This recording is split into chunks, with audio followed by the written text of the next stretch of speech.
Hi guys, tara gawa tayo ng dynamite lumpia with cheese. So first, hugasan natin yung ating sili, syempre. Sili haba, yung green. Tapos hiwaan lang natin sa gitna. Huwag natin masyado isagal para hindi masira yung sili. Tapos ikat natin sa may puno niya ng kaunti lang. Then alisin na natin yung buto niya para hindi sobrang anghang. Ayan, lagay natin dyan. Dahan-dahan lang para hindi masira ang ating sili haba.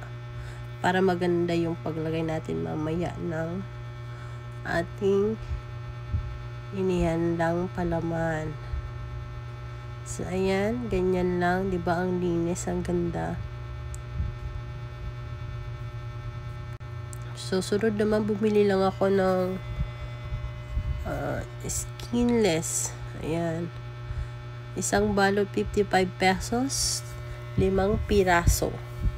Ilagyan ko lang hiniwang sibuyas at hiniwang bawang. Sunod, magkat naman tayo ng cheese. Ayan, guys.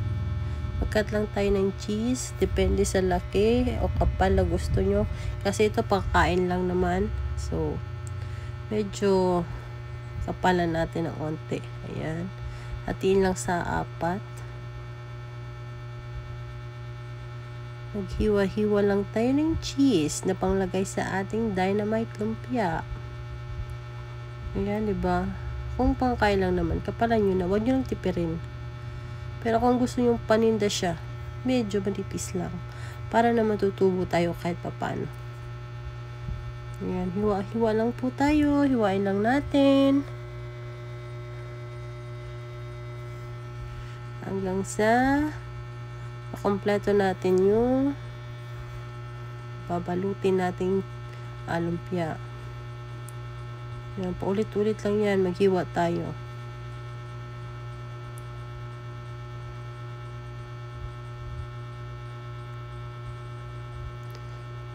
Ayan na, tapos na.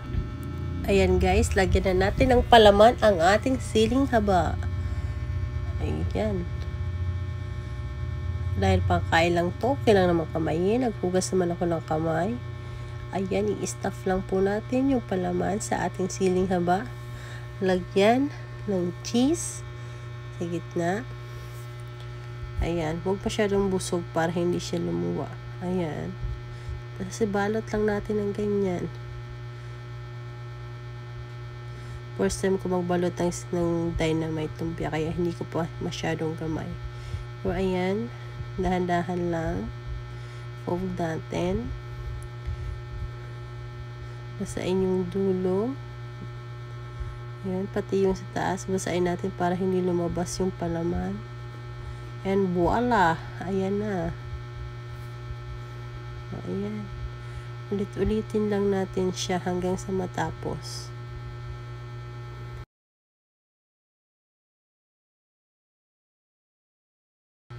Sunod naman, magpainit tayo ng mantika. Siguraduhin mainit ang mantika at naka-slow fire lang. Kailangan naka-slow fire lang tayo para lutong-luto talaga yung loob niya. At crispy yung labas.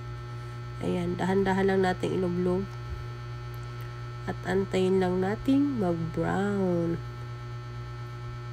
Diba ang ganda?